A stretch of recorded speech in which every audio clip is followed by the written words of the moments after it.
ئێستایش داوا دەکەین لە بەڕێز کاکی ئیبراهیم عەلیزادە بێت بۆ پێشکەشکردنی وەتارەکەی. فەرموویەوە.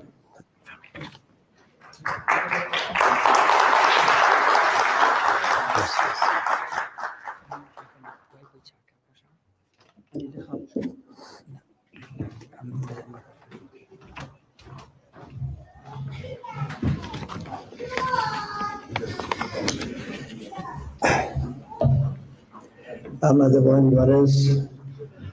منیش بەنەوەی خۆم پڕ بەدڵ بە خێراتنتان دەکەم بۆ بەشداریکردنتان لە ڕۆژی دامەزراندنی کۆمەڵە و ڕۆژی ئاشکرابوونی تێکۆشانی کۆمەڵە.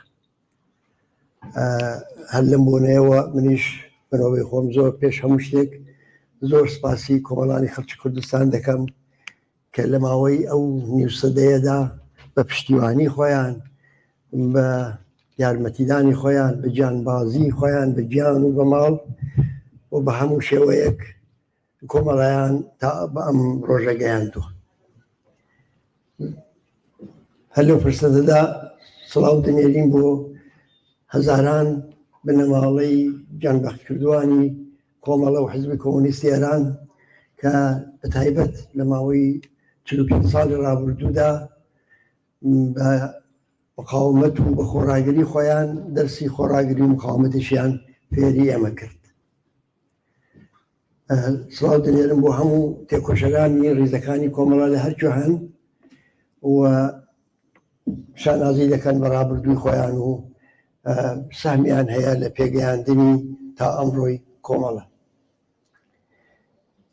سڵاو دەنێرم بۆ ئەم زیندانیانی سیاسی کە لە زیندانەکانی کۆماری ئیسلامیدا لە ژێرتێکی جەلاددا پارێزگاری دەکەن لە ئارمان و لە ئاواتەکانیان و بە تایبەت لەم کۆمەڵە ژنانە تێکۆشەرە کۆمەڵە دەرەی کە ئەم ڕۆژانە لە ناڕەزاتی دەربڕین بەرامبەر بە ئیعدامی ڕۆڵەکانمان مانیان گرتووە لە خواردن، ژنانێکی بوێر و پێشڕە و کە مێژوو دەنووسنەوە. سڵاو دەنێرم بۆ یادی کاکە حوسێنی کەریمی کە ئەم ڕۆژە لەسەر شەرەفی ئەو بە ناوی ڕۆژی کۆمەڵە ناودێرکراوە. بەڕێزان، گومان لەوە دانیە کە هەمومان دەزانین کە کۆماری ئیسلامی ئێران و هەروەها کۆمەلگای ئێران بەگشتی خۆناغێکی گەرێک هەستیار تێپەڕ دەکات و بە تایبەت ئەو ڕژیمە تووشی قەیرانگەلێکی چارە هەوڵنەگر هەیە. ممکنە کەسێک بڵێ کە جاو ڕژیماکەی تووشی قەیران نەبووە لە ماوەی 4-5 ساڵی ڕابردوودا لە جەرگەی قەیراندا ژیاوە، بە قەیراندا هاتۆ تا ئەمڕۆ. بەڵام بەڕاستی ئەمڕۆ و ئەم ڕۆژانە و ئەم مانگانە تایبەتمەندی هەیە و دەتوانین تەفاوەتەکانی دەنیشان بکەین بۆچی ئەو پێویستە بۆ ئەوەی کە بتوانین سیاسەتی دروست، هەڵوێستی دروست و استراتێژی دروست بگرینە بەر و ئەم جیاوازیانە زۆر زۆر ئاشکران و لە واقعدا جیاوازەکانی ئەو مەرحەلەیە، یعنی لەگەڵ ئەوەشدا کە کۆماری ئیسلامی هەمیشە لە قەیراندا بووە، ئەم جارە بۆ ئەم جارش قەیرانەکانی تۆنتر و گەورەتر بوونەوە، بەڵام چەند تایبەتمەندی گرنگ هەیە کە ئێستا لە ساڵانی پێشووتر تا ڕادەیەک جیا دەکاتەوە. یەکەم شت ئەوەیە کە سەرکوت و زەبر و زەنگ و بگیر و ببەند و ئیعدام نەیتوانیوە چۆک بە خەڵکدا بدات و نەیتوانیوە خەڵک بێتەوە ماڵی خۆیان دانیشێنێ. لە ڕابردوودا ئێمە دەزانین کە زەبر و زەنگکاری خۆی کردووە، 40 ساڵە ئەو ڕژیمە لەسەر ئەساسی فشار و زەخت و کوشتار و ئیعدام و شکنجە بە درێژە بە حکوومەتەکەی خۆی دەدات. بەڵام ئێستا و بە تایبەت لە 2 ساڵی ڕابردوودا کۆمەلگای ئێران و کۆمەلگای کوردستان نیشانی داوە کە ئیتر ئەم زەبر و زەنگە ئەو کاراییەی جارانی نەماوە. ینی خۆشک لەوەدانە بالاخەرە کوشتار و دیکتاتۆری و سەرکوت کاریگەری خۆی هەیە، بەڵام بەڕاستی ئەوەی کە ئەمڕۆ ئێمە لە کۆمەلگای ئێران دەیبینین، لە کۆمەلگای کوردستان دەیبینین، بە تایبەت بە وازەحی دیارە کە خەڵک بەرامبەر بە کوشت و کوشتاری ڕێژیم، بەرامبەر بە سەرکوت و زیندان و بگیر و ببەند کۆڵنە دەرە و مخابەت دەکا و ڕژیم نەیتوانیوە بەو معنە خەباتەکەیان دابمرکێنێتەوە. تایبەتمەندیکی گرنگی ئەو دەورەیە گرنگی تری ئەو دەورەیە کە تەفاوەتی هەیە لەگەڵ دەورەکانی پێشوو بریتێ لەوەی کە ئەو ڕژیمە هیچ بەسلاح محمیلێکی فکری و ئیدئۆلۆژی و هیچ ڕێگایەکی تایبەت بۆ ژیانی نەتوانیوە بەو کۆمەلگایە تەحمیل بکە بەسەر و کۆمەلگای دابسەپێنێ مەسەلەن بۆ دەورەیەک بوو کە خەڵکی وبەدەوار دەکرد بە سندوقی دەنگدان و بە ئیسلاحات و بەمە ئەمانە هەمووی بوونە بڕکی سەر ئاو هەوڵی دا بۆ ئەوەی کە بۆ دەورەیەکی نسبەتەن توولانی تەوهماتی جەماوەری خەڵک بە مەذهب و ئاین و اعتقاداتی مەذهبی بەوانە بەشەن خۆی دابکێشێ لەوەشدا ئێستا باشکرا دەبینین کە تەواوەن شکستی خواردووە ئێستا 90% لاوانی ئەم وڵاتە سەر بە هیچ فەرزێکی خوادا نادەن مزگەوتەکان چۆڵە لە جوانە بێجگە لەوانە نەیتوانی ڕەوشی ژیانی خۆی فەرهەنگی ژیانی خۆی بەسەر ئەو کۆمەلگایە تەحمیلکە ئەو سەحنانێکی ئەمڕۆ لە مەدرسەکان لە دانشگاکان لە کوچە و کۆڵانەکان لەسەر شەقامەکان دەیبینین لە شارە گەورەکان لە هەموو جێگایەک ئەوە نیشان دەدا کە ئەوان لە داسەپاندنی ئەیدۆلۆژی و ڕەوشی ژیانی خۆیاندا بە تەواوی شکستیان خواردووە و ئەوە دەورەیەکی تازەیە بەتایبەت لە ساڵی 1996 بۆ لایەوە ئیتر سندوقی ڕێی و سندوقی دەنگدان و ئەمانەش هیچ باوی نەما و جەماوەری خەڵک لە ذهنیەتی خۆیاندا تەکلیفی خۆیان لەگەڵ ئەو ڕژیمە یەکلایی کردەوە و ئەوەش تایبەتمەندێکی دیکەی ئەم دەورەیە تایبەتمەندێکی دیکەی ئەو دەورەیە عیبارەتە لەوەی کە جمهوری ئیسلامی پێی دەکوت قوڵایی ئەمنیەتی یعنی پێی وابوو کە مەسەلەن بە پەرەپێدانی هێزی نیابەتی خۆی لە وڵات و لە وڵات بە دەستێوەردان لە کاروباری وڵاتانی دیکە بە خەریککردن بە کێشە و ناکۆچەکانی واقعینە و مەسەلەن مەسائلی وەکو فەلەستین وەکو ئەوەی کە لە عێراق بوو لە یەمەنە لە شوێنەکانی لە سووریایە بەوانە بەسلاح شەڕەکە لە خۆی دوور خاتەوە کێشەکان لە خۆی دوور خاتەوە و اقتداری خۆی لە دەرەوەی سنوورەکانی خۆی هەم بە کۆمەڵانی خەڵکی ئێران نیشان بدا و هەمیش بە دەوڵەتانی گەورە و بە هەمووانە نیشان بدا و بۆ موجودیەتی خۆی بە کۆمەلگای نێودەوڵەتی و بە کۆمەلگای ئێرانیش بەسرە تەحمیل بکە ئەوەش ئەو اقتدارش زەربەی زۆر ئەساسی خواردووە چەند میساتان وەبیر بێنمەوە کە نیشان دەدا کە چۆن پەڕباڵی پێوە نەماوە لە بابەتەوە هەڕەشە دەکا بۆ ئەوەی کە ئاوی هیرمەندمان ئەگەر نەدەنێر بێت لە تاوەبان وا دەکەین وا بچین و دیتمان هەڕەشەکانی بوونە بورکی سەر ئاو قەترەیەک لە ئاوی هیرمەندیان پێ نەدان و دەوڵەتێکی ڕەزیلی کەم دەسەڵاتی وەکو تاالبان توانی ئێرادەی خۆی بەسەر جمهوری ئیسلامی دابسەپێنێ وتی لە شەڕی قەرەباغ لە شەڕی ئەرمەنستان و ئەوەدا ناهێڵم ئەرمەنستان و ئازەربایجاندا ناهێڵم ئەو ڕاهڕەوەی کە بەسلات سنووری ئێران و ئەرمەنستان بوو ئەو ڕاهڕەوە بفەوتێت و هەڕەشەی زۆر توندیشی کرد لە زمانی بانترین دەسەڵاتیشانەوە هەڕەشەی کرد بەڵام وەکو ئەو خواردنەوە ئەو ڕاهڕەوەشیان لێگرتن هیچ نەیتوانی کاردانەوەیشی هەبێت نمونەی شەڕی غەزە هەر زۆر وازە ئەمان کە ئەو هەموو پشتیوانی غەزە و پشتیوانی فەلەستین بوون و تەسلیحیان کردبوو کومەکیان کردبوو هەموو ئیمکاناتیان لێ اختیار نابوو بەڵام لە وەختێکدا کە ئەوان حرەکەتێکیان کرد جمهوری ئیسلامی نەیتوانی بە ڕاشکاوی و بە تێڕادیوی پشتیوانیان لێ بکە و نەتەنیا نەیتوانی ئەوە بکە بەڵکە دەستی کرد بە پاکانەکردن بۆ خۆی کە ئێمە قەتیش ئەوەمان نەکردووە قەتیش ئێمە ئیسرائیلمان نەمایشتە نابوود بکەین ئەو قسەی زیادی بەمان هەڵدەبەستنەوە هەمووانە هێزە نیابەتەکانیان لێرە و لەوێ لە عێراق لە یەمان لە شوێنەکانی دیکە دەستیان کرد بە بەعزێک کاردانەوە کارم بۆ نییە ژێر بەژێر چەندە کۆمەجیان کرد ڕانمایان کرد یاچیان کرد ئەو مۆزوعێکی دیکەیە بەڵام ئەوەی کە ناوێرێ و جورئەتی ئەوەی بەخۆی نەدا کە بەڕاشکاوی دفاعیان لێ بکە و مەسئولیەتی کارەکانیان بۆ دەبگرێت ئەوە نیشانەوەی ئەو ڕێژیمە واردی مەرحەلەیەکی تازە بۆ لەوە بتەوە. ئەمە نیشان دەدا کە ئەو ئیقتیدارەی کە دەیهەویست بینێنێ تا مەوجودیەتی خۆی لە ناوەوەی وڵات بە خەڵکدا بەسەر خەڵکەکەدا دابسەپێنێ و هەروەها باجگیری پێ بکات لە دەوڵەتان و لە وڵاتانی گەورە و لە منتەقە ئەوانەشی پێوە نەماوە و ئەوەش نیشانەیەکی تازەیە. بێجگەلەوانە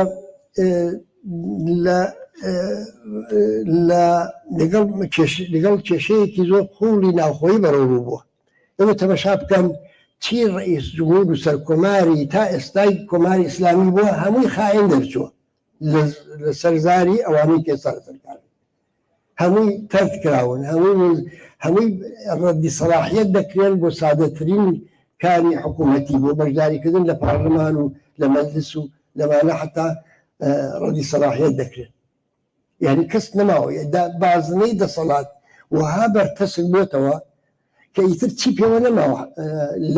لەوە بۆ لاتر ئەگە قسە لەسەر تۆزێک مەحدودکردنەوە و بەرتەسکردنەوە بێ فقط دەتوانێت مەسەڵەن کودتایەکی نظامی بێ کە بە کودتایەکی نظامی بەسەر چی جیلێک لەوانەی سەرەوە لەو دەموچاوانەی کە ناسراون منفورترن لە خەڵک ئەوانە مەسەڵ ڕابدەن جیلشکە بێنە سەرکار کە ئەوەش کۆمەلگایەکی خەیران لێدرا و کۆمەلگایەکی ئامادەی مبارزە و خەبات وەکو ئێران ئەوەش ناتوانێت ڕێگا چارە بێ. کەوایە ئەو مەحدودبوونەوەی بازنەی دەسەڵاتیش وای کردووە کە هیچیان پێوە نەماوە. ئەمانە هەمووی تازەن یعنی تۆ مەسەلەن تەماشا دەکەی حتا ڕوحانی 8 ساڵ ڕئیس جمهوری وڵاتە بووە سەلاحیەتی ئەوەی پێ نادەن بێتە ناو مەسەڵی پارلەمانی مەجلیسی خۆبرەگان یا پارلەمانی ئێران. یعنی ئەوە نیشان دەدا کە یەکجار زۆر ئێعتماد بە نەفسیان هاتە خوارێ یەکجار زۆر ضعیف بوو و هەلەقاژە دەکەن بۆ بە نەوعێک پاراستنی خۆیان. ئەمانە هەمووی لەلایەکەوە و لەلایەکی دیکەوە ئەوەی کە زۆر مهمە ئەوەیە کە لەگەڵ جەماوەرێکی خەڵک بەڕۆبوون کە ئەو جەماوەری خەڵکە زۆر جیاوازە لە جەماوەرێک کە 4-5 ساڵەوە پێش بوو. لە 96 بۆلاوە ڕەوتێ و داوەکان لە ئێران هەرواتەوە لە شۆڕشی ژینادا بە لوتکەی خۆی گەیشت. شۆڕشی ژینا نیشانیدا کە کۆمەلگای ئێران ئامادەیە بۆ ئەوەی کە بە تەواوی هێز و توانای خۆیەوە بڕوا بەرەو سەرنگونی ئەو ڕژیمە. زۆر کەس وا دەڵێ بەنها دروست بە بڕای من کە شۆڕشی ژینا شکستی خواردووە. شۆڕشی ژینا بەردەوامە شکستی نەخواردووە چونکە نەیدەتوانی ئەو شۆڕشە هەر لە هەمان شکل و شێوەی تا ئێستای تا ئەو ڕۆژەی خۆی تا مەسەڵەن ساڵی لەوە پێشش هەڵمانیەوە پێشی خۆی ئیدامەی هەبێت احتیاجی بۆ بوو تاکتیکی خۆی بگۆڕێت و ئەوە تاکتیکی گۆڕیوە. مەگەر شۆڕشی ژینا یەکێک لە داخوازەکانی ئەوە نەبوو کە حیجابی زۆرە ملی لە ڕێژیم تەحمل قبول نەکات دەیبینی ئەمڕۆ بەکردەوە حیجاب توور هەڵدەدرێت. ئەوەی کە دوێکە و پێرەکە و ئەو ڕۆژانی سەرەتای شۆڕشی دەستپێکی شۆڕشی ژینا دەچوون پەچەکانیان ئاور تێبەردەدا ئێستا فڕیاندا پەچێک نەماوە ئاوری تێبەردەن. ئەوەی ماوە بەسەراندا هەر ئەوەیە کە داوتەڕەبانەیە خو بەشێک لە کۆمەلگای هەرچی بە هەر دەلیلێک تەرجیح دەدا پێی خۆشە حەق خۆشێتی پەچەی بەسەرەوە بێت. بەڵام ئەوەی کە ناهەیە پەچەی بەسەرەوە بێت 90% زبر و زەنگ و قانونی تازە و ئەو هەموو فشارانەی کە دێنن کاریگەر نەبووە سەریان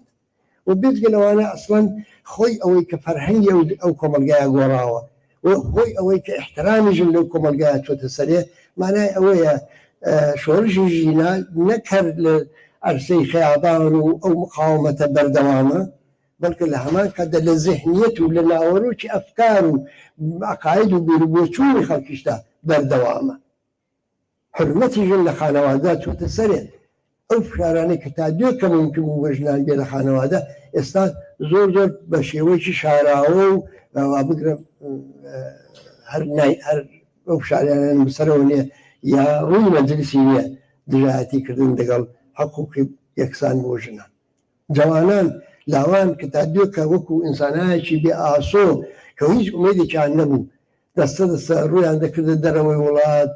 یا بە هەر حاڵ لە ناوەی وڵات منفعیل و بێکاردا دەکەوتن ئێستا خۆیان لە موقعیەتی ڕەهبەری ئەو جامعەدا دەبینن اعتماد بە نەفسیان چۆتە سەرێ و ئەو نەسڵە بە تەنیا لە موجودیەتی خۆی و حضوری خۆی تەنیا لە تەظاهوراتی خیابانی نیشان نەدا اتفاقان ئەوەی کە پاشەکشەی کرد لەو مەرحەلەیەدا نیشانەی وشیاری بوو نیشانەی ئەو کە بەڵێ ئێمە کارێکمان دەست پێ کردووە بۆ ئومێدەوار بوون کە جەماوەری میلیۆنەی ئەو وڵاتە پێمان پێوەست بوون ئەو جەماوەری میلیۆنەی هێشتا و مژاری پێدا نەکردووە شاو زەرفێتەی پێدا نەکردووە ئەگەر وایە ئێمە دەبێت تاکتیک بگۆڕین ڕەوشێکە بێنە کار یعنی هەست دەکەی بەوە کە ڕەهبەریەکی عەمەلی واقعی سیاسی واقعبینانە و جدی کاریگەری هەبووە لەسەر ئەوەی کە شۆڕشی ژینە چۆن ئیدامە پێدا بکە بزگە لەوانە مەگەر دروشمی شۆڕشی ژینا ژن ژیان ئازادی نەبوو دابا بزانین ئایا لە ژن و لە ژیان لە ئازادی لەو سێ وشەیەدا ئایا موجودیەت و ئیدامەکاری ئەو شۆڕشە دەبینی یان نا ژن ئەو باسمان کرد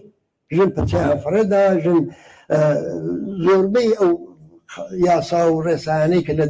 دادگاکان لە شێشەی خانەوادە لە ملاولولا خەریکە بستان دەست پێن فڕی دەدەن تووری هەڵدەدەن جوابیان نادەنەوە بڕۆن تەماشاکەن لەبەر دەرگای دادگاکان و مەحاکمی دادگستەری وارەدا چ غەوغایەکە هیچ حکمێکی هیچ مەلایەک هیچ قازیەک لەو زەمینەدا بڕ ناکات تا دوو قەدەم وڵاتر وەکو تەش بەجێ خۆی ئەوە ژن بۆ ژیان ئایا یەک ڕۆژیش بووە کە کۆمەڵانی خەڵک لە وڵاتە کرێکاران خانەنشینان معەلیمان تۆژی کۆمەڵایەتی دیکەی مەحروم و بێبەش و خەڵکی گەڕەکە فەقیرنشینەکان بێدەنگ بوو بن نەبووە خانەنشینان جارێ ئەسەن کردویان تە ڕیتم هەموو دوو ڕۆژدا هەموو هەفتەی دوو ڕۆژی هەر لەسەر شەقامن بزوتنەوەی کرێکاری کەوتۆتە ڕێ لە هەموو جێگایەک ئێمە جوبوجۆلی کرێکاری دەبینی ئیتر ئەگەر ئەوانە ئەو بزوتنەوانە بەیەکتر مەربوط نین لێک هەڵنا پێکرێن ئەوە مشکلی ئێمە هەیە دا مشکلی کرێکارەکە نییە کرێکار کاری خۆی دەکات کاری چ بکە اعتصاب بکایتر اعتراض دەبێ بکایتر ئەوانە دەکاخۆ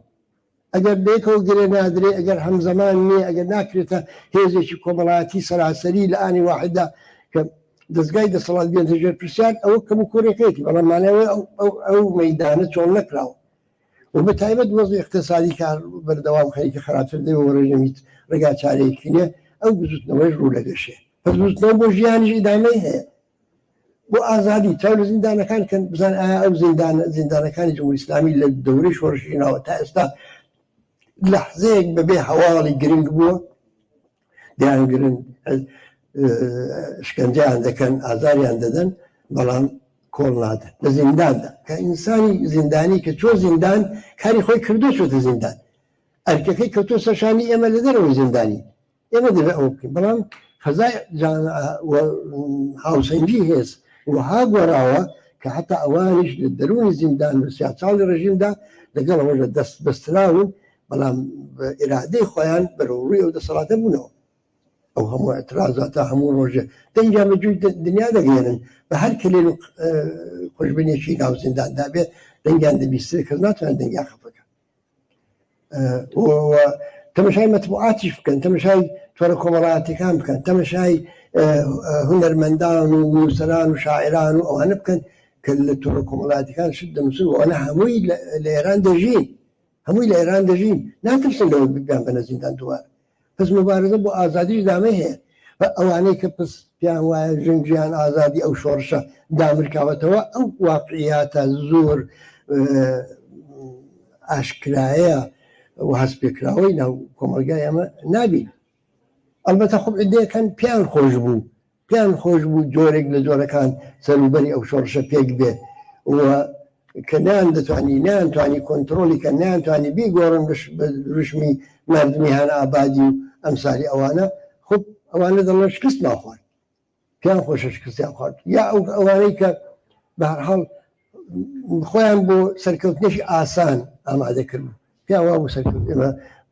سەرکەوتنێکی ئاسانمان لە ڕێدایە بەبێ هەزینەدان و ئەوانش توشي توهمات خوان بون أوانا ممكن لروي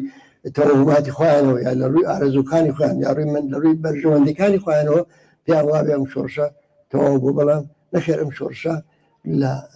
بپانایی هم کۆمەلگایەران ئیدامەی هەیە و نەتەنیا ئیدامەی هەیە بەڵکە بەرەو پێشیش دەچێت بەرەو پێش دەچێت لە ڕووی تەکاملی ذهنیەتەکان بەرەو پێش دەچێت لە ڕووی ژمارەی بەشداربووان و خەڵکێکی دیکەی کە نەبوون و ئەوڕۆ وردە دێن کەوایە مەسەڵەن ئەگەر ئێمەمانان توانی بامان ڕاهبەری ڕاستەوخۆ ڕاهبەریکردنی ئەو شۆڕشی ژینامان دە ڕۆژانی تەزافرات دەستبایە دوای ئەوەی کە 89,000 کەسمان چۆ زیندان دوای ئەوەی 600 کەسمان گیانی بەخت کرد دوای چەند هزار کەسمان لێ بریندار بوو دوازدانی بامان وەختی ئەوەیە کە هەنگاوێک بکشینەوەەوە تاکتیکەمان تەغیر دێن متەناسب لەگەڵ شرایطەکە و ئەوە شتێکە کە ڕووی داوە ئەوە شتێکە ڕووی داوە یعنی بە وشیاری و بە ئاگاهی کاملەوە ئەوانە بێمە دەڵێ کە بۆ تاکیدکردن لەسەریان وازبە چونکە بێمە دەڵێ کە ئەگەر وایە ئێمە خەریکی ئەو هەستکردنەوە نین ئێمە تەنیا لە ڕووی ئێرادەی خۆمانەوە یا لە ڕووی ئارزوەکانی خۆمانەوە نییە کە وەزەک هەڵدەسەنگێنی بەڵکە ئێمە ئومێدمان هەیە بە گۆڕانکاری جددی لەو کۆمەلگایە لەسەر ئەساسی هێزی واقعی لەسەر ئەساسی ڕووداوی واقعی ئەوەختە سوالێک دێتە پێش خۆ بەرەو ئێران بەرەو کوێ دەچێت ئەنی بالاخره هەموو ئەوانە بەرەو کوێمان دەبایە دەبێت بەرەو کوێی بەرین خۆمان یا ئەوەندەی کە دەتوانین خۆمان دەوری تێدا بنوێنین دەوری وشارانەی ئەمە دەبێت چ بکەین خب هەروە چاوی لە کۆمەلگای ئێران بکەین هەموو کەس هەموو لێکۆڵەرێک هەموو پسپۆرێکی سیاسی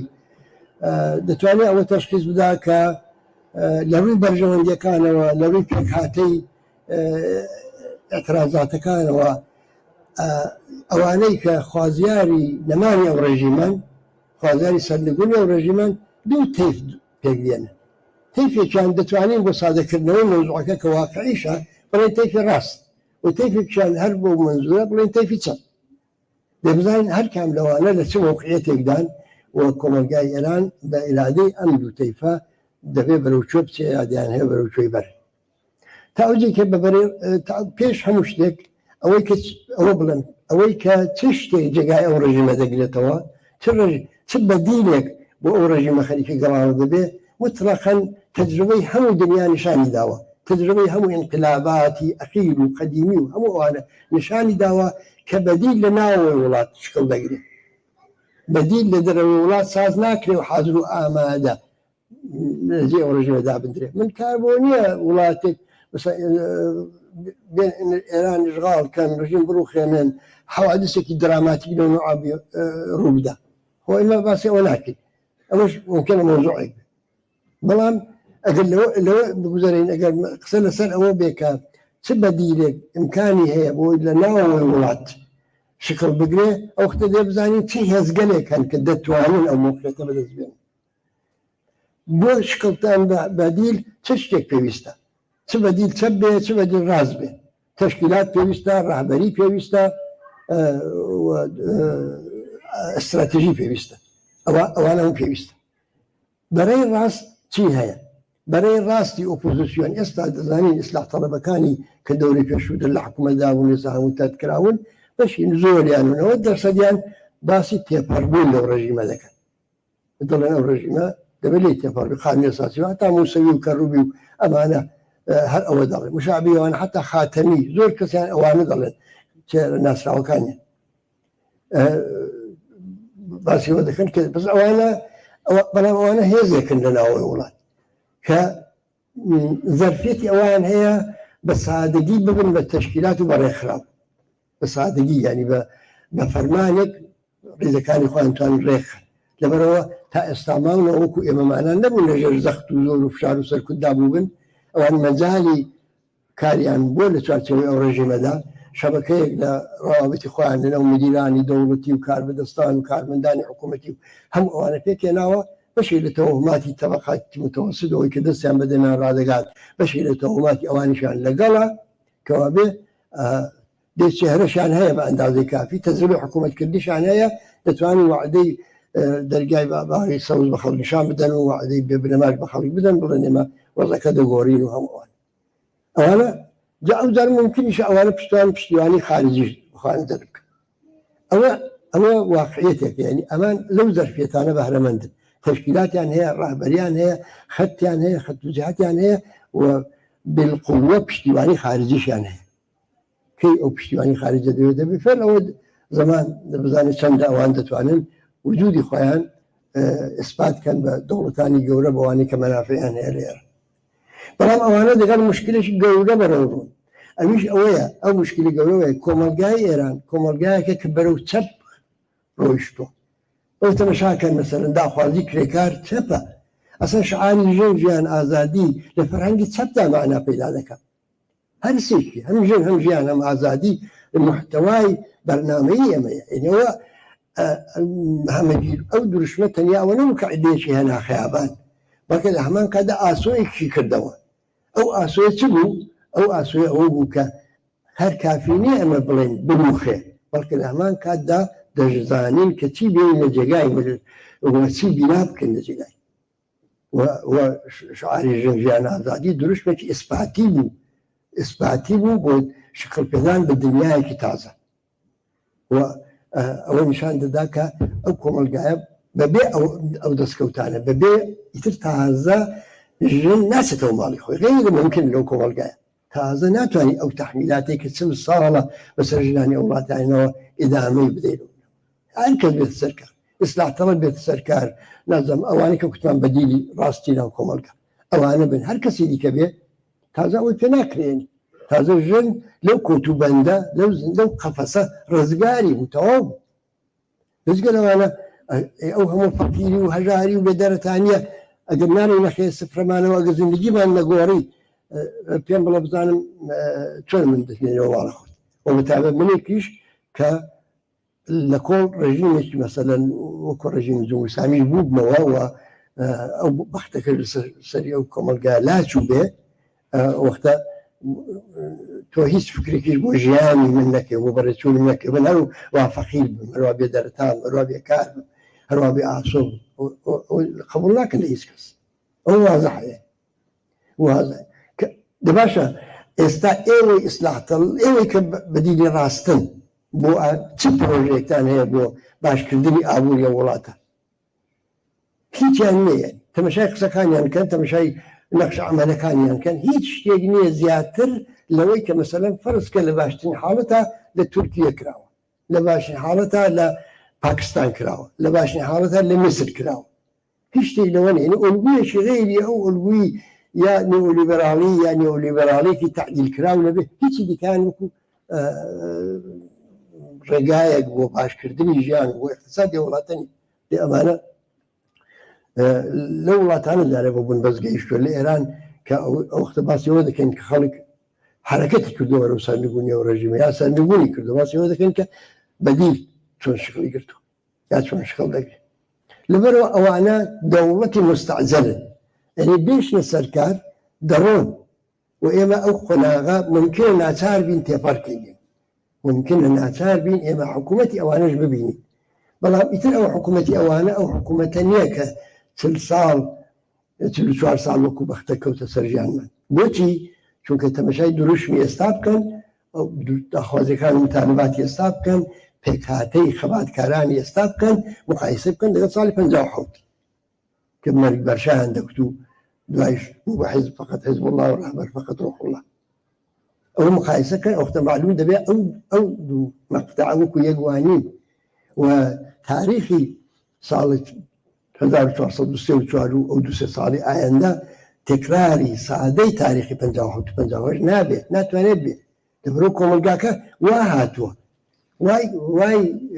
پێناوەتە جەرگەی خەباتەکەەوە کەوایە دەمەوێت بڵم کە ئەوەی کە ئێمەی چەپ یعنی هێزی چەپی و ناو کۆمەلگا من باسی تێفێک دەکەم باسی ئەوە ناکەم ئەم سازمان و سازمان ناکەم باسی ئەو چەپە کۆمەڵایەتێ دەکەم کە لە داخوازیەکان و لە متالباتی ئەمڕۆی ئەو کۆمەلگادا خۆی نیشان دەدا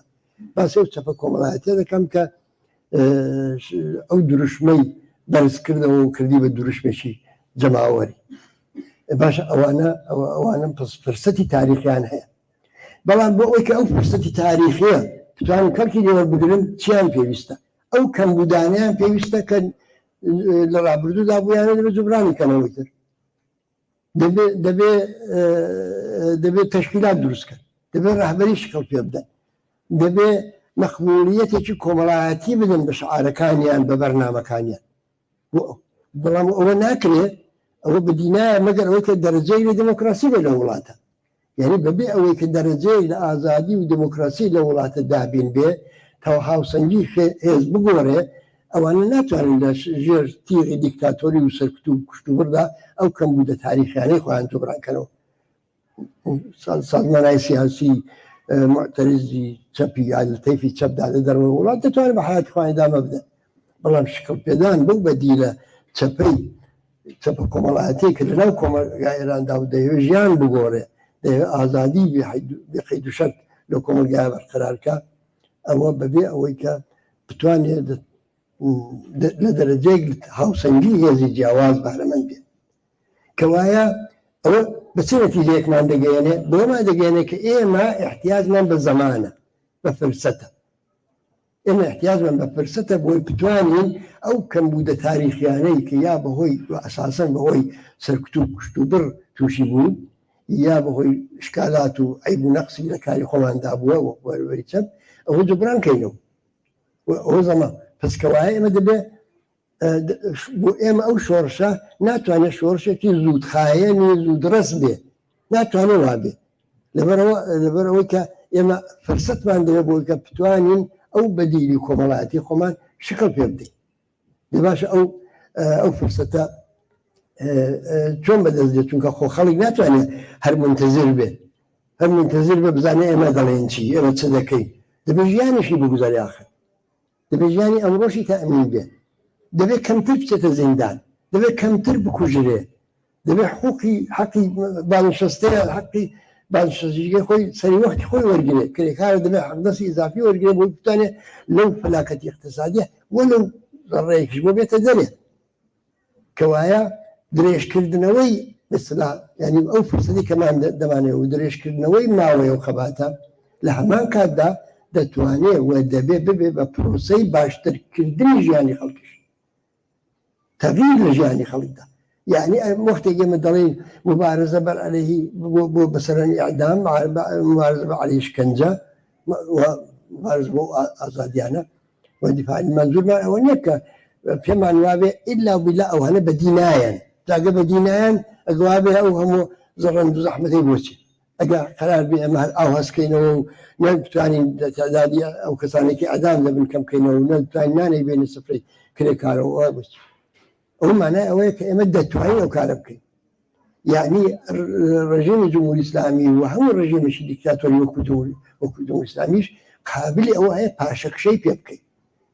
سەنگەر بە سەنگەر پاشەکشەی پێ بکەین و لە هەر عەقەبی شوێنێکدا دەرەجەیەک زۆرتر لە ئازادی بەدەست بێنی و لە هەر دەرەجەیەک ئازادی کە زۆرتر بەدەستێنا خۆت بەهێزترکەی لە هەمان کاتدا خەڵکی ژیانیشی باشتری بێت یعنی خەڵک دەبێت بزانێ مەسەلەن دروشمی ئێمە یا دروشمی بەری چەپ هەمیشە دروشمێکی مفیدە بە خازان زیانە وا باشە کە پێی پەیوەست بن بارها لەو کۆبوونەوانەدا ئەو کتۆمە لە توولی 45 ساڵی ڕابردوودا کۆمەڵە نیشانی داوا کە بە مبارزەی موسەلەحانەی خۆی بە مبارزە لە عەرسەی پێشمەرگانەدا توانیوێتی لە تەلەفاتی خەڵکی کوردستان کەم کاتەوە توانیوێتی تەلەفاتی خەڵکی کوردستان لە چاو تەلەفاتی خەڵکی ئوستانی ئیسفەهان زۆر کەمتر بووە ئەوە تەماشاکەن 10,000 نەفەر نزیک بە 10,000 نەفەر لە ساڵی 67 ئیعدام کران تەماشای لیستەکەی کەن 100 نەفەر 150 نەفەر کوردی تێدا نییە یعنی مانای ئەوەیە کە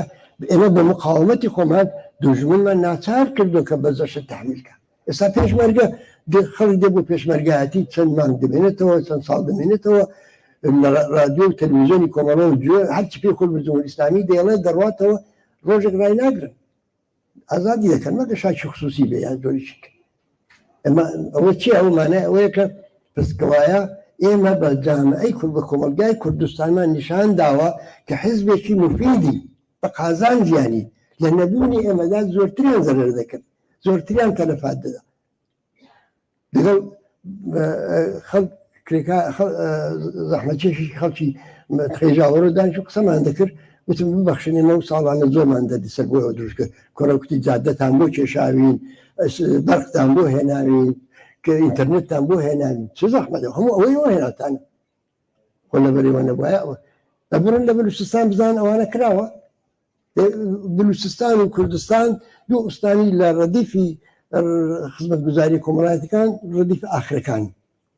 بەڵام بزان لە مەسەرەن ئەو ساڵانەکە ئەو بزوتنەوە جەماوەریە بەهێزەی کە لە کوردستان بوو لەوێ نەبوو دەمەوێت بڵام کەوایە ئەوەی کە ئێمە هەوڵ دەدەین بۆ ئەوەی کە هاوسەنگی هێز بگۆڕین و لە نەتیجەی گۆڕینی هاوسەنگی هێزدا بتوانین دەرەجێت ئاسوودەی بۆ خەڵکتانینکەی لەو پرۆسەدا کە بەهێز دەبین بۆ شکل پێدان بە بەدیلی ئەو ڕژیمەش و یا ئەو ڕژیمانەی کە هەروە وەکو مەرحەلەی گوزار دێن و دەڕۆن مطمئینە دێن مشکم لەوەدا کە ئەو دەستگای سەرمایه‌داری ئێران نظامی سەرمایه‌داری ئێران نظامی چەوسێنەری ئێران هەموو زەرفیەتەکانی خۆی بۆمانەوە تاقی دەکاتەوە بەڵام کۆمەلگای ئێران شەڵەژاوە کۆمەلگای ئێران و کۆمەلگای جارانی ئەو وەختێت دەبێت قبول بکەین لێرەدا مەسەلەی کوردستانیش دێتە گۆڕ کوردستان موقعیتێکی کاملەن جیاوازی هەیە جیاوازەکەشی هیچ نییە غەیر ئەوەی کە خەڵکەکەی پێشینەی خەباتیان هەیە تەجربەیان هەیە ئومێدەواریشن و حزبەکانیش حزبە سیاسیەکانیش ڕیشەی کۆمەڵایەتیان پێدا کردو ئەوە جیاوازەکانیتی یعنی ئەوەی کە ئێمە لە سەتی ئێراندا دەبێت تازە هەوڵی پێ بدەین ممکنە قۆناغێکی دیکە پێی بگەین ئێستا لێرە تا حدودێکی زۆر تەحسیلی حاصڵە ئەخدرەوە تەسادفی نیە مەسەلەن ئێمە مانگرتنی گشتی ڕادەگەێنی فۆرن چەند میلیۆن خەڵک لە کوردستان وەڵام پێداتەوە لە فاصلەی 24 ساعتە 24 ساعت ماوە بوو فقط بۆ تەبلیغکردن و بۆ ئەعلامی مانگرتنی گشتێکە کوردستان 80% نەبێ 90% ئەوەندە لە شاری 100% مانیگە لە بازاریەوە بگرە تا دەگاتە کارمەند و محەسل و کارگەری سەنعەتی و هەمووان ئەوە نیشان دەدا کە ئەمە ئەو موقعیەتە دەبێت بپارێزی و نەکەی بیپارێزین دێ بەهێزتریکەی بەڵام چۆن دەتوانین بەهێزیکەین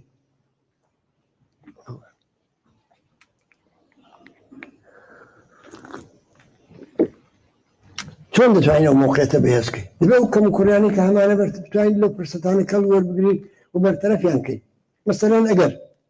تەنیا شۆڕشی ژینا بە میسال بێنینەوە لە جەریانی شۆڕشی ژینادا کەمبوودی کوردستان چ بوو کەمبوودی کوردستان کەمبوودی ئەو ڕاپەڕینانی کە لە کوردستان بوو نەبوونی سازمان و ڕێکخراو بوو ڕاستە حیزبی سیاسی بوو حیزبی سیاسی بانفوز بوو بەڵام ئێمە لە کوردستان احتیاجمان بە تەشەکلایەک بوو کە جەماوەری بن بۆچی چونکە حرەکەتەکە خۆی جەماوەری بوو حرەکەتی کۆمەلگای کوردستان ئامادەگی ئەوەی هەبوو لە ساڵها لەوە پێشەوە ئەنواعی سازمانهایی بەسەر ژینگە پارێز و ئەوانە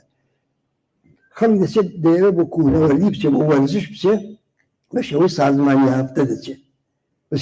گروههای جۆرادۆری کوونەوەردی گروههای جۆرادۆری وەرزشی گروهی ژینگە پارێز جەنگەڵ ئاور دەگرێت بە هەزاران کەس بەسیج دەبێت بۆ کوژانەوەی جەنگەڵەکان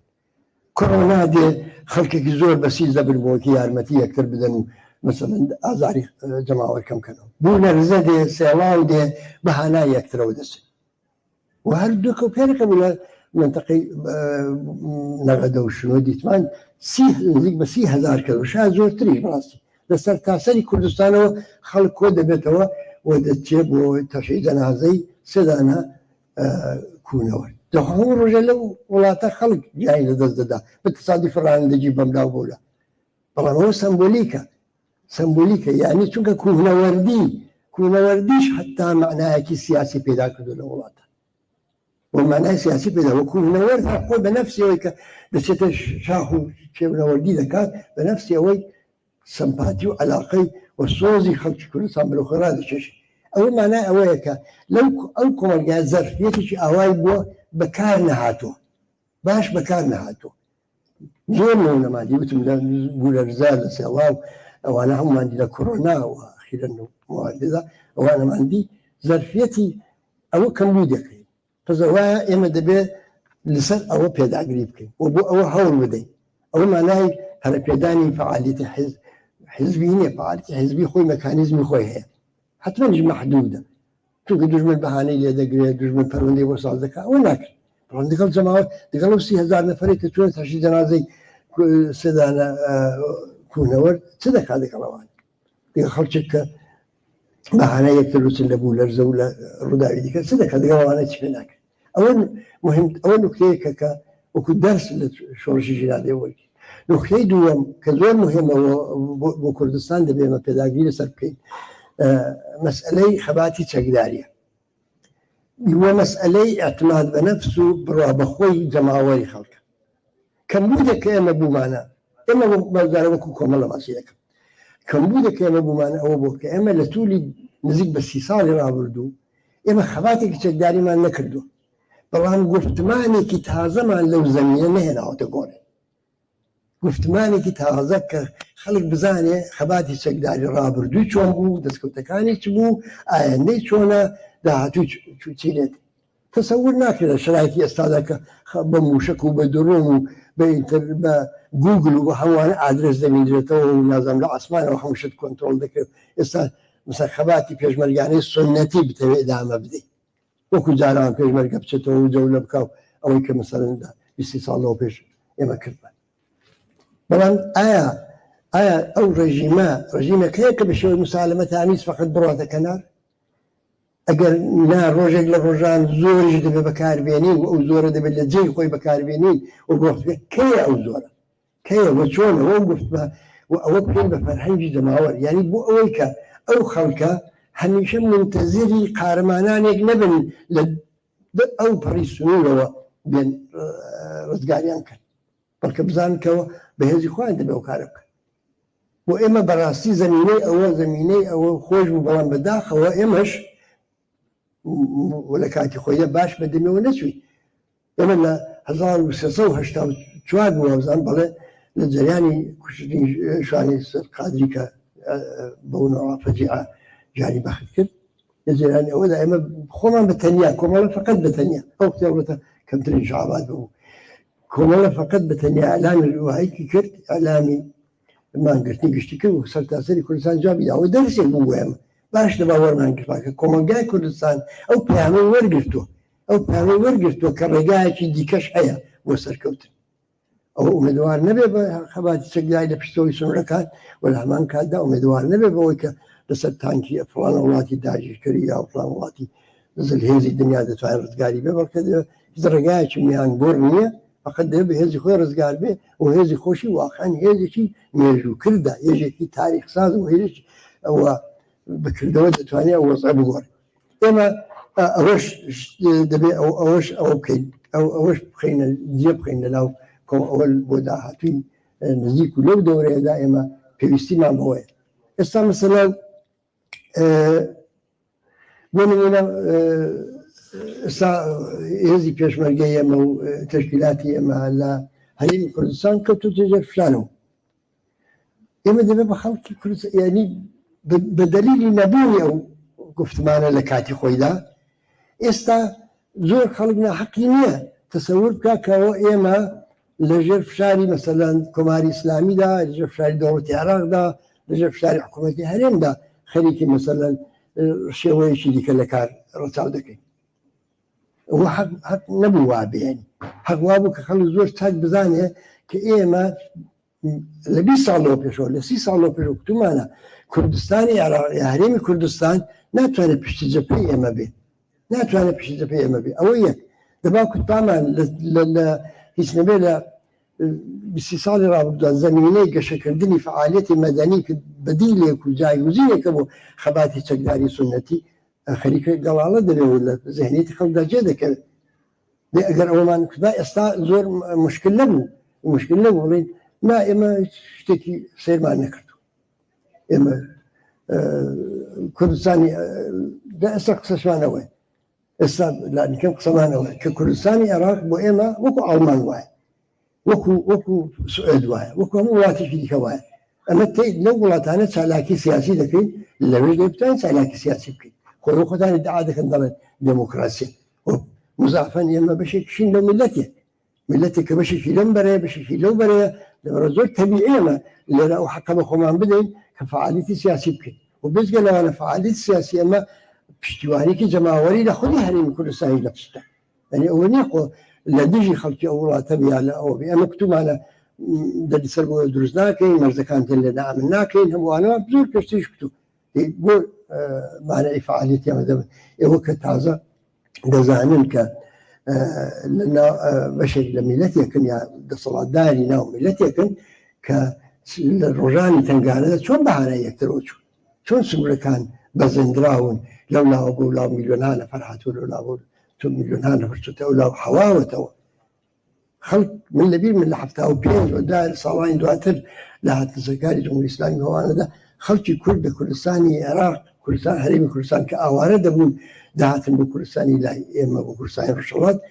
ئۆردوگایان بۆ دروست نەدەکردن هەموو لەبارە خەڵکدا لە حەوانەوە هیچ نەبێت 90% دەرگای هەموو ماڵێک کراوە بوو بۆیە ئێستا گەلێک خزمایەتی ڕەفاقەت بۆ نوعە دروست بوو بزگە لەوانە هەر ئێستا نزیک بە 10 تا 15,000 نەفەر هەر بزگە لە ئەحزابی سیاسی هەر کوردی ڕۆژهەڵاتیان هاتوون 30 ساڵە لە هەرێمی کوردستان دەژین لەگەڵ خەڵکت تێکەڵاو بوو سەر ئەوانە لە ئۆردوگایدانین بیان گۆزیەوە بیان بێ ئۆردوگایەکی دیکەوان ئەوانە هەر ئەسەن ممکن نییە بەشێکن لە میلەتێک و جمهوری ئیسلامی بەڕاستی ئەوەی کە هەدەفی گرتووە یەکێک لە هەدەفە هەرە گرنگەکانی ئەوەیە کە مناسباتی عاتفی و دڵسۆزی بینی ئەو دوو بەشە و میلەتە بشێوێنێ ئەگەر حکوومەتی هەرێم تووشی هەڵە بێ وەکو مانگاکە بێ کە هەر لەقێکشی لەشیر کە بدابی ڕێژەوا بکە یعنی بۆ خۆی ئەو بەدەستی خۆی ئەو کارە بکە و پشارانە بووسە ئێمانان زیادکە بێگومان تەسیری زۆر خراپی لەسەر ڕوحیەی مبارزاتی خەڵکی هەردوو لادە بتابەت لە ئێمە حەقمان نییە ئیجازەمان نییە یعنی دەسەڵاتدارێک ئیجازەی نییە بەو نوعە کایە بکە بە دەستکەوتێکی مێژوویی ناو نەتەوەی کە بەهانای یەکترەوە دەچەن یەکتریان خۆش مشکلەوە نییە سکۆڵە هەیە مەسەن بەڵێ لە سنوورەکانە دوو دەوڵەتی نێمە مناسباتی دیپلۆماتیکمان هەیە لێرەوە حەملە مەکەن بێ و تەبیعی ئەوە شێک سەیر نیە لەگەڵ استراتێژی خۆشمان دێتەوە بەڵام ئەوەی کە ئێوەیە کە 40 ساڵ لە 30 ساڵ لەو وڵاتە دەژین دەتانبینە ناو کاتەگۆری پەنابەرانی شەڕ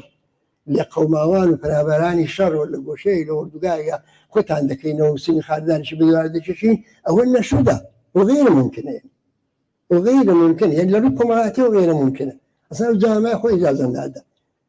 هرشي او بدن ناكرين وصالك دغزري او بشاره عندنا هل مش بجرفت شنو اخو اما اگر هل ارادي او مثلا صوت كثير اذا كان يخو ما باينه او يجي كبرنا صوت كثير اذا كان يخوي بايو هل بارادي انا مقاومه ما كل مقاومه دشكا طبعا مقاومه بتشتي موقعيتي كومالاتي جرينجنا وكومالجاية بويا عمليا يعني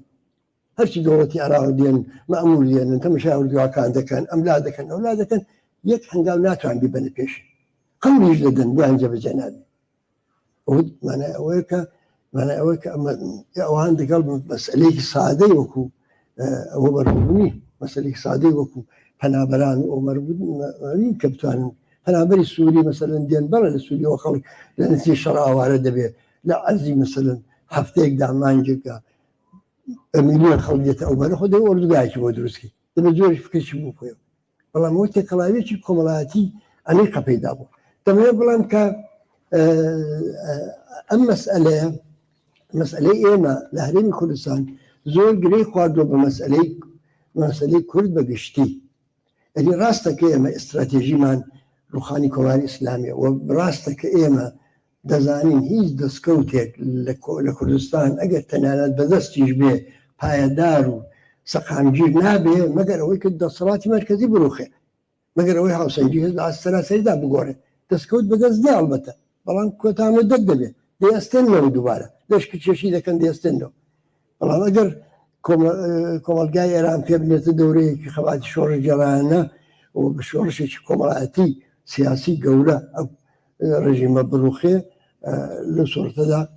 ناتوانێت دەستکەوتانە لە کوردستان بستێنەوە. بەڵام بەو جیاوازانی کە کوردستان هەیە ممکنە ئێمە لەو دەورانی گوزارە لەو دەورانی کە وتم پێپەر دەبێ و بەڵام احتمالی زۆر لە ڕێدایە لەو دەورانی گوزارەدا ئێمە بتوانین شرایطێکی متفاوت پیدا بکەین. و لێرەدا ئیتر مەسئلەی کورد وەکو مەسئلەیەکی منتەقەیی دەتەوەڕێ. دەبێت لێرە شارێکیش بۆ بکەم پێشەوەی کە زۆر ماندووتان کەم. ڕۆژهەڵاتی ناوەڕاست منتەقەیەکە کە هەموو ڕووداوەکانی بەیەکەوە گرێدراون، هەمووی لەژێر کاریگەری یەکتردا دەبن. بەهاری عەرەبیە 5-6 وڵات بەیەکەوە دەست پێ دەکات، داعش دێ لایەکی منتەقە داگیر دەکات، جمهوری ئیسلامی دێ سەرکار ئیسلامی سیاسی لە منتەقە پەرەدەستێنێ و بڵاو دەبێتەوە. ئیتر زۆر مثالی دیکە لەو نەوە هەیە کە نیشان دەدا هیچ مەسئلەیەک تەنیا مەسئلەی مەحەلی نامێنێتەوە. ئەو مەسئلەی فەلەستین دەبینین بۆتە مەسئلەیەکی تەواو هەموو ڕۆژهەڵاتی ناوەڕاست لە یەمەنەوە بگرە تا دەگاتە عێراق و سووریە و هەموو ئەوانەوە تێوەی گلاوە تا دوو ڕۆژ پێش خامۆش بوو، بەڵام ئێستا فعال بێتەوە ئەو جەپانە. ئەو بۆچی وایە ڕۆژهەڵاتی ناوەڕاست دەلایلی زۆری هەیە، موقعیەتی وجودی نەوتە یەکێک لە هۆکارەکانی، موقعیەتی ژیۆپۆلیتیکێتی، ئەوانە هەمویان تەئسیریان هەیە لەسەرەوەی کە ڕووداوەکانی بەیەکتر مەربوط کردووە. و من دڵنیام ئەگەر بەسەرەن کۆماری ئیسلامی بە شێوەیەکی شۆڕی جێرانە بڕوخێ تەواو هاوسەنگی هێز لە منتەقە بە زۆریش کە لە کولی منتەقە دەگۆڕێەوە. تەنیا توانم بڵێم ڕێگای نەجاتی خەڵکی منتەقەژەوەی. دەرەحاڵ دەبێت بڵێم ئەو مەسەلانە بەیەکتر مەربوط، مەسئلەی فەلەستین و مەسئلەی کورد دوو مەسئلەن کە لە ئاستی دەوڵەتیدا لە ئاستی نێودەوڵەتیدا واردی معادلاتی مناسبات و ڕەوابیتی بین دەوڵەتەکان بوون. لەو ئاستەدا مەترحە. بەڵام دەمەوێت یەک واقعیت بڵێم، ئەویش ئەوە کە بەداخەوە تا ئەو جگای کە بە مەسئلەی کورد مەربووتە هیچ دەوڵەتێک نییە کە نەکرد پشتگیری لێ بکا و پشتیوانی بێ، حتا بە تەوری زمینیش، حتا بە تەوری مەقتەعی و مەسلحەتانیش، بەڵکە هەمویان لە دژی. لە مەسەلەی فەلەستین وانە، لە مەسەلەی فەلەستین هیچ نەبێ بە دەلیلی ئەرقی ناسیۆنالیستی بۆ بە دەلیلی بەرژەوەندی ئەم دەوڵەت و ئەو دەوڵەت بوو بێ، هەرچی بوو بێ مەجموعەی لە دەوڵەتەکانی ئەو منتەقە هەن. لەبەرەوە کورد لەو منتەقەیەدا لە موقعیتێکی زۆر دژواردایە، لە موقعیتێکدا کە تورکیە دژێتی، دەوڵەتی مەرکەزی عێراق دژێتی، دەوڵەتی جمهوری ئیسلامی دژێتی و زل هێزەکانیش دزانی بەخێری پێدا نایەنن، هیچ ئومێدێک بۆ ناکرێت کە ئەوان بتوانن بیان هەیە گۆڕانکاری ڕوابەتەوە وجود بێنن. لەبەرەوە ئێمە هیچ ڕێگایەکمان نییە، یعنی لەو منتەقە هیچ ڕێگایەکمان نییە غێریەوە بە هێزی خەڵکی خۆمان متەکی بین و بۆ مبارزە و خەباتی ئەوان بەدە شتێک قابل بێ بەدەستی بێنین. و ئەوە زۆر زۆر ئەساسیە بۆ دواڕۆژی کاری ئەمە. یعنی ئەمە وەختێک ئێستا لە کوردستانی باشوور لە هەرێمی کوردستان دڵمان دەسووتێ بۆ ئەوەی کە کلێنێک کەوتۆتە بینی دەسەڵات و دەماوەر، ئەو مانای ئەوەیە کە ئەهرۆمکی گەورە خەریکە لەدەست دەچێت و ئەوان متەوەجی ئەوە نین کە تەنانەت لەگەڵ ئەوەشدا کە دەسەڵاتێکی ناتەندروستە، دەسەڵاتی کتێدا گەندەڵی هەیە، ڕزایەتی خەڵکی خۆی نەتوانیوە دابین بکات، لەگەڵ هەمووی ئەوانەشەوە جمهوری ئیسلامی و دەوڵەتی مەرکەزی عێراق و تەنان دەوڵەت تورکیش هەرسێکیان پیلانی هاوبەشیان هەیە بۆ لاوازکردنی بۆ لاوبردنی. حتا ئەو قەوارەیەش بەو شکلەش لەو حەدەشدا بۆ ئەوان قابلی تەحمل نییە. ئەوە دەوڵەتی عێراق بودجیان لێ قەتەع دەکات، موچیان لێ قەتەع دەکات، خاکەکان هەروە بەردەوام مەحدودتر دەکاتەوە، ئەوە دادگای فدراڵی هەر ڕۆژە قانونێک لە دژیان تێپەڕ دەکات، هێزیان بێ داگیریشی دەکەنەوە دووبارە. ئەوە دەوڵەتی عێراق. تورکیا سەنەوە ڕاوێن دەکات لەم سەری هەرێمی کوردستانە تا ئەو سەری تارەکانی تا لە زاخۆ تا پێنجم مەیدانی مانۆڕیان. جمهوری ئیسلامی ئەوە هەڕەشە دەکات و ئەوە دەکات. پاسەوانی سنووریان داناوە، پاسەوانی سنوور کاری ئەوەیە کە ئەو مناسباتە بشێوێنی. پاسەوانی سنوور ئەوەیە کە بە ناوی هەرێمی کوردستانەوە، بە ناوی خەڵکی هەرێم، بە ناوی ئەوە کە ئەو پاسەوانانە پاسەوانانی هەرێمی کوردستاندان بەڵام وا دەکات کە مناسباتی بینی خەڵکی ئەم دیوە و دی تێکدا. تەسادفی نیە دێن سێ چوار ئەو جوانانەی کۆڵبەت دەگرن سەریان دەتاشن، تحقیریان دەکەن، بۆ بچی خەبەرەکە لەو بەردەنگ بداتەوە و خەڵی بێزارکە کێ کردوێتی وەڵا کاکە کوردەکانی خۆتان کردویانە لە حاڵیدا زین فەرماندەهی و ڕاهبەری پاسەوانەی سوور ئەساسەن بە دەوڵەتی عێراق دەمەوێت بڵێم کە لە هەموو لایەکەوە پیلان هەیە جاکەوایە بۆ ئێمە لە کوردستانی ئێران لەگەڵ ئەوەشدا کە ئستراتێژیمان ئەوە ڕووخانی کۆماری ئیسلامیە و دابینکردنی مافی خەڵکی کورد لە چوارچەوەی ئەو بەرنامەیەدا کە دیاریمان کردووە لەگەڵ ئەوەشدا ناتوانین بەرامبەر بە واقعیەتەی کە ڕۆژهەڵاتی ناوەڕاست دەبیندرێ ئەویش ئەوە کە ڕووداوەکانی لێ گرێدراون نسبەت بە واقعیەتەش بێتەفاوت بی مەسەلەی کوردیشی لەوانەیە کە ئێمەمانان بێکەوە گرێت دایمە بمانەوێ لەمانەیە بە ڕۆژاوە گرێدراوی بمانەوێ لەمانەیە بە باکوور گرێدراوی باشوورشکە بەزی خۆی ئەو هەرێستا لە کاردا ئەگەر یعنی ڕەهبەرانی هەرێمی کوردستان ئەو واقعیەتیان دەرکردێت کە بەنظر دەکات کەم زۆر دەرکیان کردبێت چونکە زۆر وازەحە کە بە ئێمە بەهانەی هەدەف خۆیانە ئێمە بەهانەی بەڵێ قوم لە حاشێداگە ئێمەشیان زایف کرد پێیان ناخۆش نیە بەڵام هەدەف خۆیان ئەگەر ئەوە دەرکرد ئەو وەختە لە ڕێگای ببینەوە بۆ مقاومەتکردن و ئێمە ئەبزاری مقاومەتمان هەیە چۆن نیمان تەنیا سنوورێک کە محاسرەی اقتصادی شکاندووە دەتوانێت بشکێنێ بۆ ئێران سنووری عێراقە تەنیا لەو سنوورەیە کە ئەرز ڕەد و بەدەڵ دەبێت پۆل و سپی دەبێتەوە کالای کە منعکراوە بۆ ئێران ڕێگا پەیدا دەکات بۆ ئێران تەنیا دەربازەی کە هەیەن لەبەرەوە ئەو شارانە بوو بەکارنێنی ئەویش لە حاڵێکدا کە مەسئلە ئەوە نییە ئەگەر ئێمەش ئێستا زۆرتر لەوەی کە ئەوان کوتیانە پاشەکشە بکەین و هەموو ئەو داخوازیانەی ئەوانش جێبەجێکەین داخوازی جمهوری ئیسلامی جێبەجێکەین و دەوڵەتی عێراق هێشتا بەهانەیەش کار دەبینەوە بە نەوعێکی دیکە جگایشی دیکە ئەوە بە ئێمە دەڵێ کە ئێوە ئەگەوایە لە استراتێژی کۆمەڵەدا دەبێت چاوێکیشمان لەو واقعیەتەی ڕۆژهەڵاتی ناوەڕاست بێت دیارە قسە لەم بارانەوە زۆرە من نامێت زۆرتر لەوە سەرتان بێشێنم فقط دەمەوێت ئەو بڵم کە بەڕاستی ئێمە ناڵم ئێمە هەرچی کردووانە تا ئێستا باش بووە یا تووشی هەڵە و کەموکوڕی نەبوون و مشکلاتمان نەبووە بەڵام خەریکین ینی لەو کۆمەڵ زیندووبوونی ئەو کۆمەلگایە و لەو دەرسانەی ئەو کۆمەلگای پێمان دەدا